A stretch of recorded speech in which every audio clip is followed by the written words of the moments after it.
Hello, this is another one of my videos on Shaykhism, this time dealing with Denis MacEoin's take on the Balasaris and Shaykhis. This comes from a quite long essay on the Balasaris in the Encyclopædia Iranica, originally published in 1988 by Denis.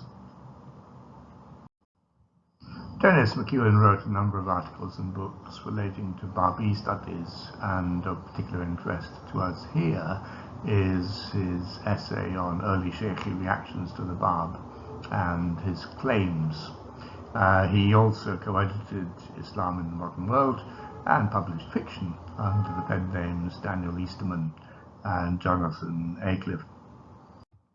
So, Bālāsarī, a term popularly used by the Shaykhis to distinguish ordinary Shi'is from members of the Shaykhi sect. The distinction is sometimes expressed by the alternative formula of Shaykhi Mutashari and Shaykhi Usuli, the latter example, implying continuity between Akhbari Shi'ism and Shaykhism. The Shaykhi school itself was also known in the early period of its development by the name Kashfiya, in reference to the principle of Kashf, or the revelation of knowledge by supernatural means. The term Bālāsarī was applied to other Shi'is by the Shaykhis on the grounds that when in the shrine of the Imam Hussein at Karbala, the former advanced to a position above the head of the Imam in order to pray, whereas the Shaykhis, in imitation of their founder, Sheikh Ahmad, remained below the head in respect for the Imam. So Bālāsarī literally means above the head. Disputes between Shaykhis and Bālāsaris began with the excommunication of Sheikh Ahmad al-Sa'i by Mullah Muhammad Taqi Balakani and other ulama around 1822, and intensified during the leadership of Asai's successor, Sayyid Kazem Rashdi. Both Asai and Rashdi insisted on the essential orthodoxy of their teaching, a position which was maintained by the two main branches of the school after Rashdi's death, those of Azerbaijan and Kerman. Broadly expressed, the Shaykhi position was that differences between themselves and their Bālāsarī opponents lay in the area of subsidiary religious matters, that's furu, rather than basic principles, usul, or that the two groups were divided by temperament rather than religion.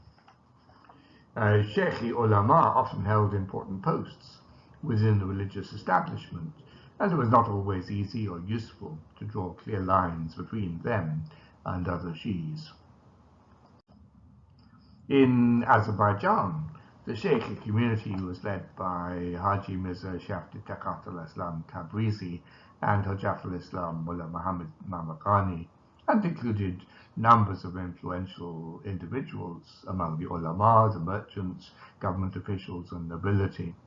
Although the Shaykhi establishment in Tabriz asserted its orthodoxy by playing a central role in the condemnation and execution of Sayyid Ali Muhammad the Bab, this did not result in an immediate resolution of the issues between the Shaykhis and the Bālāsarī opponents. In 1850, Mirza Ahmad Tabrizi declared takfir against the Shaykhis and issued a fatwa banning them from the public baths. An altercation ensued and was followed by serious rioting throughout the city. Another outbreak of violence occurred in 1868-69, following the death of the Shaykhi leader Mamaqani. In general, the Shaykhi and Bālāsarī communities in Tabriz remained religiously and socially divided, with separate mosques and baths, a ban on intermarriage, and restricted social relations. Efforts to reconcile the two groups were made by Mirza Ali Taqat al-Islam, a Shaykhi leader whose involvement in the constitutional movement and death at the hands of the Russians, this is into the 20th century, were major factors in the reintegration of the Shaykhis into the Orthodox community in the post-constitutional period. Although quite different, the situation for the Shaykhis in Kerman was equally complicated by political and social factors. The first head of the Shaykhi community in Kerman was Haji Muhammad Karim Khan Kermani, and he was the most successful of the several claimants to overall leadership of the Shaykhi school in Iraq and Iran. Kermani's father, Ibrahim Khan Zahir-Dowleh, was a cousin and son-in-law of Fath Ali Shah himself, and served as governor of Kerman from 1803 until his death in 1824-25. Zahir-Dowleh's descendants, known as the Ibrahimis, remained one of the most important families in the Kerman region, and were closely linked to the Shaykhi school through Karim Khan, whose control over much of his father's inheritance gave him considerable influence within the family. During the period of Karim Khan's leadership, relations between the Shaykhis and their non-Shaykhis in Kerman were relatively relaxed, but conditions deteriorated after his death in 1871 and the succession of his second son, Haji Muhammad Khan. In 1877, there was general unrest in Kerman following a rise in bread prices. At one point, attacks were made by a mob on houses belonging to Shaykhis.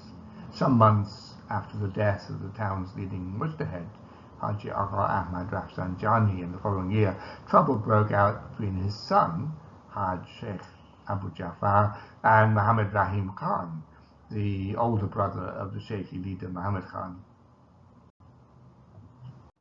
According to one source, a group of Shaykhis initiated the violence that followed by launching an attack on the house of Sheikh Abu Jafar.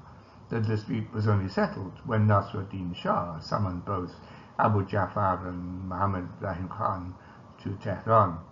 During the next 30 years or so, Muhammad Khan remained the most influential religious figure in Kerman, combining spiritual authority with immense wealth and close links with the ruling Qajar dynasty. Although the total number of Shaykhis in Iran at this point was only about 50,000, of whom 7,000 lived in Kerman province, the sect's influence was considerable. Muzaffar-Din Mirza, Shah from 1896, was known to have become a Shaykhi while living in Tabriz, while many other Qajar notables were attached with varying degrees of closeness to the school and its leadership.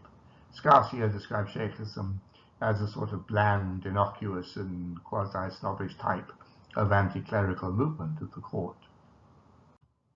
In Kerman itself, the influence of the Ibrahimi family was challenged by that of the Wakilis, descendants of Muhammad Ismail Khan, Wakil ul-Mulk, governor of Kerman from 1860 to 1868, many of whom held important posts in the local administration. The first sign of wider opposition to Ibrahimi Shaykhi dominance came in the form of demonstrations against Muhammad Khan in Tobat Haidari and Mashhad during a pilgrimage made by him to the latter town in 1901. Muhammad Khan's unpopularity seems to have had less to do with religious animosity than with his role as a Qajar notable and his expressed disapproval of constitutionalism, a position which contrasted markedly with that of the Azabani Shaykhis, such as Taqatul Islam. Matters reached a head in the so-called Shaykhi Bālāsarī War of 1905, which has been described by some writers as the spark that first set the fire of the constitutional revolution. That's from Mangal Bayat's Mysticism and Dissent. Trouble began in 1903 under the governorship of Sadr Azizullah Mirza Zafar Sultaneh, when protests about a rise in the price of bread were followed by attacks on the houses of the rich and of the Shaykhi Madrasa. Zafar al-Sultaneh was dismissed in May or June 1904 and replaced by Ali Naqi Mirza Rukn-ud-Dawleh, who quickly alienated much of the populace. The new governor entrusted the tax administration of the province to the Ibrahimi family thereby intensifying opposition, particularly on the part of the Wakilis. A sectarian dimension was introduced when a preacher from Mashhad, Sheikh Shamshiri Barini, arrived in Kerman, and after agitating against Zoroastrians and Hindus, began to issue public condemnations of the Shaykhis. Barini was soon joined in his attacks by Haji Mirza Muhammad Reza, the son of the above-mentioned Sheikh Abu Jafar, who arrived in Kerman in 1905 after a 14-year absence, and quickly allied himself with the Wakili family. Fighting broke out in July 1905 when an attempt was made to take control of the Sheikhi Bazar Shah mosque. The authorities in Tehran responded by dismissing Rukn-e-Dawleh and replacing him by Zafar Sultaneh. In October, Mirza Muhammad Reza incurred the new governor's displeasure by provoking attacks on Jewish homes. An attempt to control the situation was met by a declaration of jihad against the Shaykhis and the Qajars. Brief fighting was followed by the arrest, bastinado, and expulsion of Muhammad Reza and some of his colleagues. This led in turn to a boycott of the mosques by all of the town's ulama except for Muhammad Khan, the Shaykhi leader. At this point, however, the Shaykhi Bālāsarī elements took a back seat as leading ulama in Tehran reacted to the bastinadoing, of Mirza Muhammad Reza. What had started as a local sectarian squabble now acquired a wider dimension as a factor in the agitation for a constitution. Muhammad Khan's death in February 1906 served to reduce further the religious aspect of the quarrel, and with the end of Qajar hegemony, Shaykhi influence on local politics diminished considerably. Anti-Shaykhi feeling has re-emerged occasionally in the modern period, but with none of its former intensity. The murder of the Shaykhi leader Abu Qasim Ibrahimi in 1979 led to the transfer of the school's leadership to Iraq, but otherwise the position of the Shaykhi communities of Iran appears to be little changed. So thank you for listening, and particular thanks to my patrons, without whom I wouldn't be able to make these videos.